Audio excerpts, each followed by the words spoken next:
नमस्कार। आज हम 10वीं क्लास का भूगोल का दूसरा जो चैप्टर है उसका हम पहला भाग करने जा रहे हैं। इस चैप्टर का नाम है वन एवं वन्य जीव संसाधन, forest and wild life resources. पहले तो हम ये जो पार्ट है इसका जो नाम है इसी को ही हम थोड़ा सा इसका अर्थ क्या है उसको समझने का प्रयास करते हैं।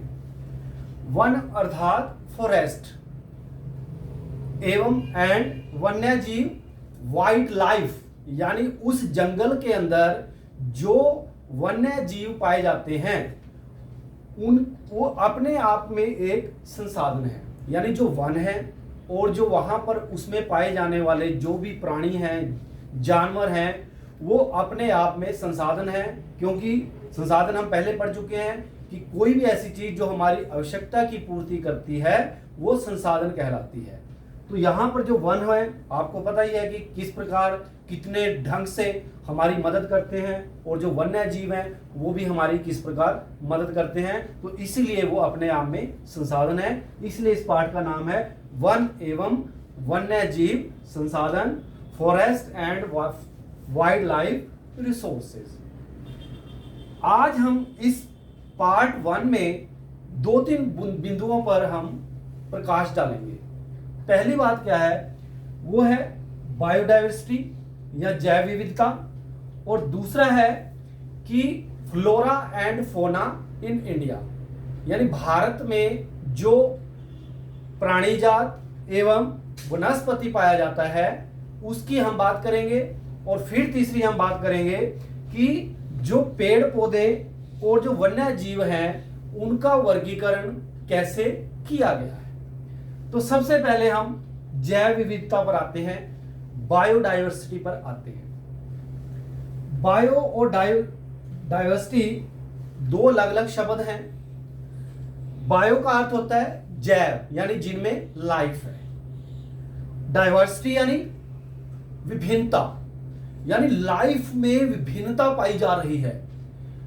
हम इस जो धरती का ग्रह है जिस पर हम रह रहे हैं उस पर हम केवल मानव ही नहीं रह रहे, उस पर पता नहीं कितने प्रकार की प्रजातियां यहाँ पर अपना हैबिटेट बनाए हुए हैं। हैबिटेट आप समझते हैं कि वह क्षेत्र जहां पर हम रहते हैं। तो हमारे रहने के साथ साथ यहाँ पर कई प्रकार के यहाँ माइक्रो ऑर्गेनिज्म हैं, यहाँ पर विभिन्न प्रकार के कह सकते हैं एनिमल्स हैं, विभिन्न प्रकार के यहाँ पर फॉरेस्ट हैं, और उनके अंदर पाई जाने वाली विभिन्न प्रकार की प्रजातियां यहाँ पर हमें देखने को मिलती हैं। और इसी प्रकार हम कहते हैं कि ये जो सारे का सारा प्लानेट है अपने आप में एक जैव विविधता लिए हुए है।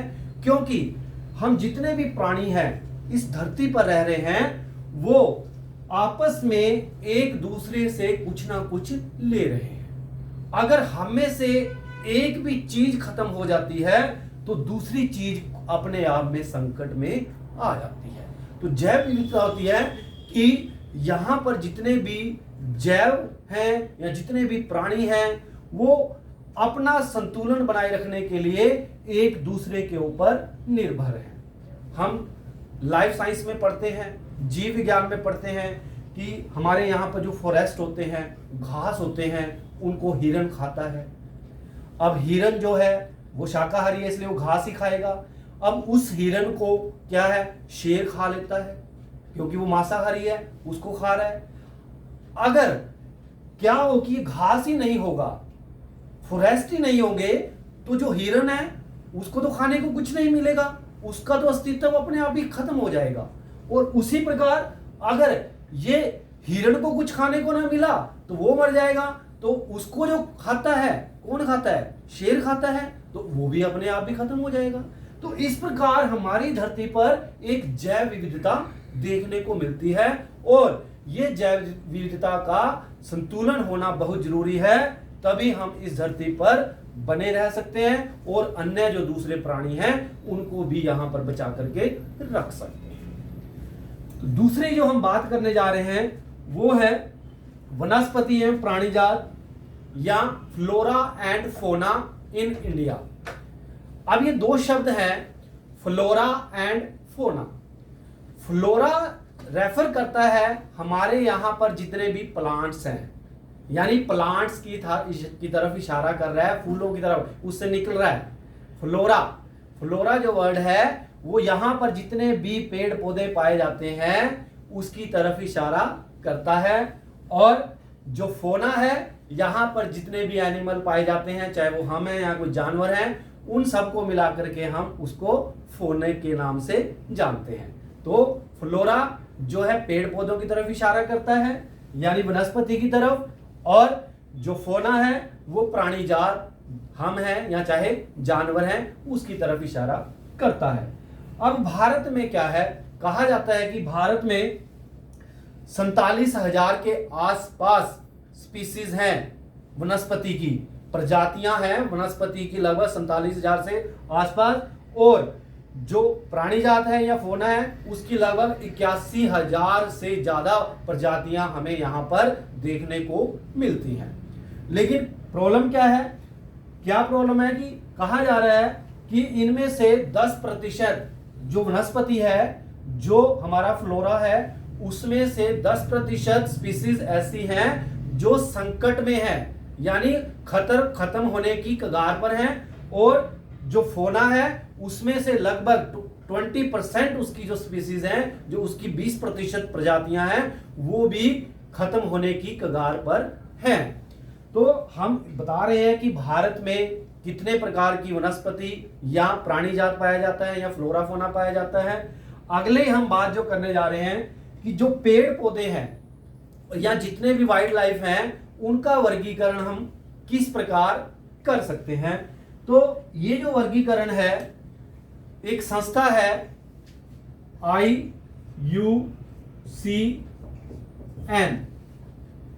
IUCN, जिसका फुल फॉर्म है international union for conservation of nature and natural resources. यानी ये जो अंतरराष्ट्रीय संस्था है, इसने ये जो पेड़ और पौधे हैं या वन्य जीव हैं, उनका वर्गीकरण 6 कैटेगरीज में इसको किया है, यानी क्लासिफिकेशन जो है उनका 6 विभिन्न प्रकार की कैटेगरी में इसको किया है।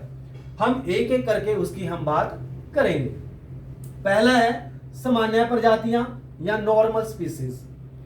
नॉर्मल स्पीसीज या सामान्य प्रजातियां वे होती हैं जो कह रहे हैं कि अभी उनको किसी प्रकार का कोई खतरा नहीं, वे संख्या में अभी बहुत ज्यादा हैं, उनको किसी प्रकार की घबराने की कोई आवश्यकता नहीं है। और इन स्पीसीज में हम जो कैटल है, मवेशी, या साल, पेड़ पौधे हम देख सकते हैं, साल का पेड़ है, या पाइप जो चीड़ का पेड़ है, ये जो वस्तुएं हैं या कह सकते हैं ये जो वन्य जीवन है, उनको किसी प्रकार का कोई खतरा नहीं है, इसीलिए हम इनको नॉर्मल या सामान्य प्रजातियों में रखते हैं। दूसरी जो कैटेगरी है वो है संकटग्रस्त इंडेंजर्ड स्पीसीज। ये वे स्पीसीज हैं या ये वे प्रजातियां हैं जो अगर इनको नहीं बचाया गया तो आने वाले समय में वो जल्दी ही खत्म हो सकती हैं। और इनमें हम अगर बात करते हैं तो जो काला हिरण है, ब्लैक बक है, मगरमच्छ है, क्रोकोडाइल है, या इंडियन एस है, भारतीय जो गधा है, या भारतीय जो रीनो है, भारतीय गैंडा है, जब हम इनकी बात करते हैं तो वो संकटग्रस्त या इंडेंजर्ड स्पीसीज में आती हैं, जिनको हमने कहा कि वो जो है उनकी जो संख्या है वो खतरे के निशान की तरफ जा रही है। तीसरा है सुभेद्य या वल्नरेबल स्पीसीज या सुभेद्य प्रजातियां। ये कौन सी प्रजातियां होती हैं? ये वे प्रजातियां हैं कि इनकी संख्या कम होती जा रही है। They are going to decline and in the coming years और in the coming times they are going to be in danger. यानी अगर अब इनको नहीं संभाला गया, अगर वो नकारात्मक प्रभाव जारी रहे, नेगेटिव फैक्टर जारी रहे, तो ये जो वल्नरेबल स्पीसीज हैं ये भी खत्म हो सकती हैं। ये वल्नरेबल जो स्पीसीज हमने कहा खत्म हो सकती हैं नेगेटिव कारणों की वजह से, वो नेगेटिव कारण कौन है हम आपको डिटेल में अगले वीडियो में उसके बारे में बताएंगे। चौथी जो कैटेगरी है वो है दुर्लभ। ये शब्द याद रखिएगा, दुर्लभ, दुर्बल नहीं। दुर्बल होता है कमजोर और दुर्लभ होता है जो रेयर, यानी बहुत कम देखने को मिले।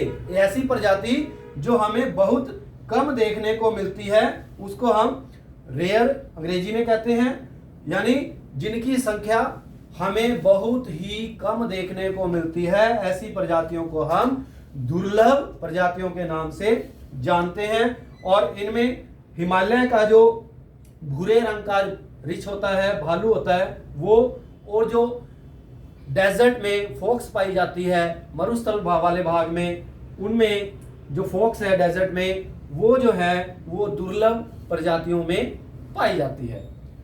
एक अगला जो इसका कैटेगराइजेशन है वो है स्थानिक या एंडेमिक। एंडेमिक प्रजातियां वो होती हैं कि वो किसी एक प्रॉपर या खास जियोग्राफिकल एरिया में ही रहती हैं। वो किसी खास एरिया में ही, यानी स्थान के हिसाब से हैं, हर जगह वो नहीं पाई जाती। वो बहुत कम है, वो एक जगह से दूसरी जगह जाने में सक्षम नहीं है और इसीलिए उनको एंडेमिक या स्थानिक प्रजाति के नाम से जाना जाता है। ये जो है जैसे अंडमान टेल, यानी जो अंडमान में पाई जा रही है, निकोबार में कबूतर पाया जाता है, वो भी जो है वो एंडेमिक है। इसी प्रकार अंडमान में एक वाइट पिग पाया जाता है, जंगली सूअर पाया जाता है, वो भी उसी से रिलेटेड है। और अरुणाचल प्रदेश में एक मिथुन पाया जाता है, वो जो है वो भी स्थानिक स्पीसीज का ही उदाहरण है।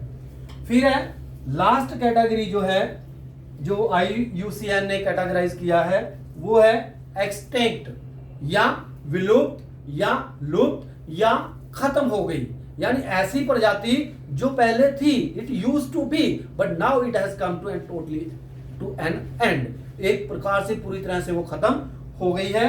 और इनमें हम जो एशियाटिक चीता है, एशियाई जो चीता है, या पिंक हेड डक, यानी गुलाबी सिर वाली एक बत्तख होती थी, वो भी अब इस प्रकार से खत्म हो चुकी है, वो एक प्रकार से एक्सटिंक्ट हो गई है, इट इज नो मोर। तो इस प्रकार हमने जो पेड़ पौधे और जो वन्य जीव हैं उनका जो IUCN का जो कैटेगराइजेशन है उसको हमने 6 कैटेगराइज में यहाँ पे आपको बताया। अगले वीडियो में हम बताएंगे कि ये जो चीजें खत्म हो रही हैं, जो नेगेटिव फैक्टर हैं, अगर उनको ना रोका गया तो क्या होगा। तो ये सारी चीजें खत्म हो सकती हैं।